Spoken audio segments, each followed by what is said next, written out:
Jinx is once again a Harris hawk, and as such, he's a typical raptor. What that means is that he has physical features that make him quite a bit different from other predatory birds. You see something else. Those are his weapons. He will use those feet to grab on and hold on to very large prey. And even though this bird only weighs about 1.5 pounds, he is quite capable of catching something as large as an 8 or 9 pound jackrabbit for dinner. It is impressive considering his size, but if he caught something that large, it would be far too heavy to fly away with, and certainly too big to swallow whole. The most incredible part is that very little has changed in the art or sport of falconry in a 5,000-year time period. We still use the very same training works. It'll look pretty neat. All right, Jinx, are you ready? Go home. Hup. Go home, Jinx. Well done, Artemis. Right up here, buddy. Hup. You can welcome Artemis. Give him a hand.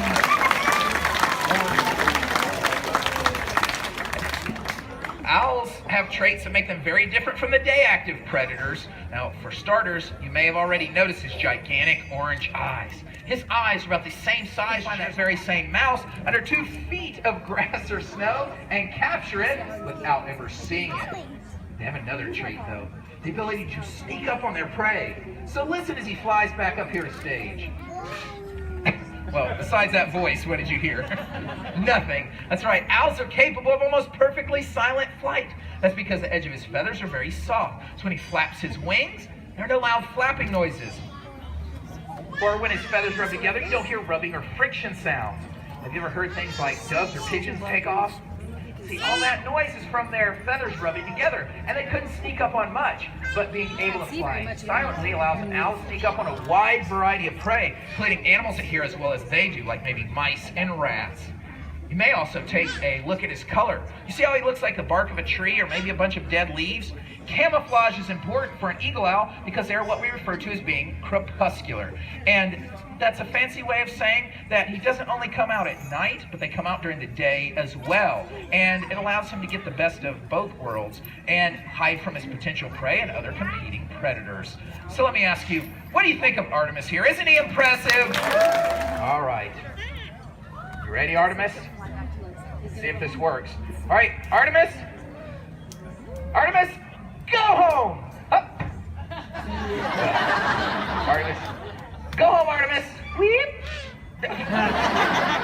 All the way home. There we go. Give him a hand. Welcome, Zeke. She's doing her job. She's going to clean up the stage for me. And the funny thing is, she doesn't seem to care for those doors at all. Because when the door goes to slide up, most of the time she jumps to the ground. And just look alive, sweetheart. Look alive. You'll be fine. Not sure what that meant. That sounded appropriate. Again, Ziggy here is a vulture, most specifically a black vulture. You'll notice the black body, the bald black head, and white fingertips. Come on back down here, Ziggy. There we are. And it is indeed the job of a vulture to go into our environment, to find dead animals, and to eat them. Oh, that's going to be awesome video right there. We're trying to get some 360-degree footage of the birds flying, and that's what the camera is there for. So we got a good close-up video. Forgot what I was saying now. Oh, that's right. It's the job of a vulture to find dead animals and to eat them. I understand this doesn't sound pleasant. Where you go, Ziggy? Oh, the sheriff's back there. I have to explain to you that Ziggy absolutely adores the sheriff. Anytime she sees him, she likes to fly straight out there. Ziggy, get back up here. Ziggy, get back up the stage. Really? But when she sees the sheriff, she'll fly out early. We have to explain to the vulture, the sheriff's not really dead. He just smells that way. You smell much better than you used to, Lord Sheriff. So. The vulture does love to fly to him. Why don't you fly to him? Oh, behind you, Sheriff. We can't see so much. Look, there's an excellent resemblance there, don't you think? They dress alike. All right, Ziggy, you're supposed to fly to Zachary. Let's try this again. Out to Zachary. There we go. Now, the vulture has several features to let her stay clean and healthy, like the bald head. Serves an important purpose because oftentimes they may stick their entire head and neck deep inside a dead animal for the best pieces of meat. Everyone's had lunch, right? I know that doesn't sound very appetizing, but that's where the nutrition is in the internal organs. So if a vulture had eating habits like this, they'd be covered with bacteria and leftover food. But this way, with the bald head, it'll dry up and flake right off, and the sun's ultraviolet rays can kill any bacteria that may be growing there. Flying out there, Zachary. There we go. Oh, you ever get a good look, too? You feel like the Grim Reaper was coming for you? That's right. Now back up here, Ziggy. Now, also, vultures are known to have an amazing immune system. They can ingest about 100 times the salmonella and botulism, or food poisoning that is, that could potentially kill the average adult human. And their droppings are almost perfectly sterile. That means all the bacteria that her part in the show is about to end. That also means when she goes in the door, she doesn't get any more free food. So she'll start flying out to the perches early, trying to solicit extra rewards from the trainers. And also, she'll get a little bit more desperate and start jumping on the ground. So we'll see if we can send her home rather quickly. But the problem is, she doesn't like to fly from that back perch all the way into her door. She tends to land here on stage and make a pit stop before jumping in. So we're trying to get her to fly all the way. So what I'm going to do is remove this perch and see if we can get her to glide all the way. All right, Ziggy, are you ready? Ziggy, go home, girl. Go home, Ziggy. Go home, Ziggy. All the way. Look, is that kettle corn inside? Look, Ziggy, right here in the window. Come on, Ziggy. It's a highly trained bird right there, folks. Here she goes, all the way home. That's not home. Mozzie is what we would refer to as an African auger buzzard. However, this bird doesn't look like any vulture you've ever seen, does it? That's because she is indeed a hawk. Americans are the only ones in the whole world to use the term buzzard to describe a vulture.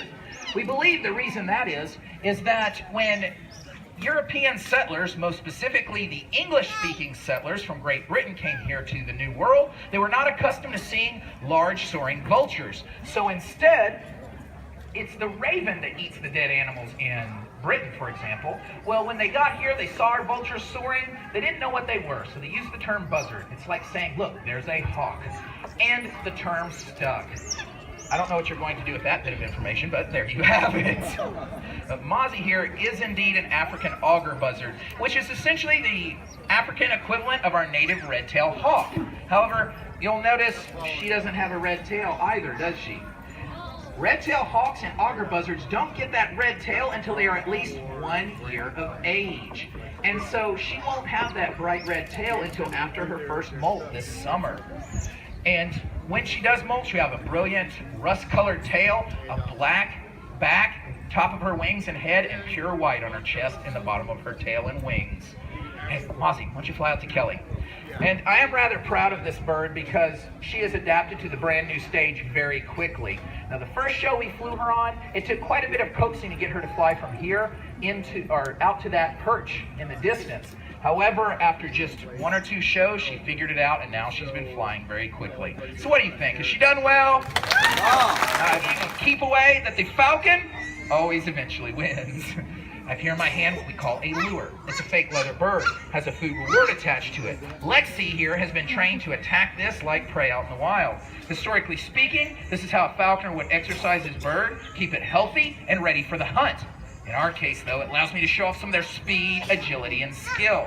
However, flying a falcon on this stage has proven tricky. There are a lot of obstacles with the trees here, and also, she tends to fly out wider and slowly work her way back into stage. But what do you think? Should we give her a chance to fly anyway? It's always easy for the audience to say yes. If she takes off, you're not the ones that have to play hide and go falcon. That's my least favorite game. However, she has been doing better each day. So let's see if we can get several good passes out of her. All right, let's see. Ready to show off? Now, for starters, you'll notice that she has a very long tail. Hope everyone enjoyed the falcon. Come on, Lexi. She has a very long tail that she'll use as a rudder to steer and maneuver. And where are we at? Come on, Lexi. Oh, she's in a tree. All right. Glad you guys. Did you get maybe 1,000 feet up in the air? Fly in large circles and wait for their prey to fly underneath, and then they land on a building. They're not supposed to land on the building. No, they actually wait for their prey to fly underneath. When they spot it, there we go. Ha, ha, right here, Lexi. Give me a couple good passes. Ha, ha, ha, ha. Right here, Lexi. Ha, ha, ha, ha, ha. That's enough, really. Now, I don't want her to catch this lure coming right off of a perch, because then I'll be reinforcing the behavior of sitting. Wow, did you get a good look? That's like 3D or something. Come on, like, really?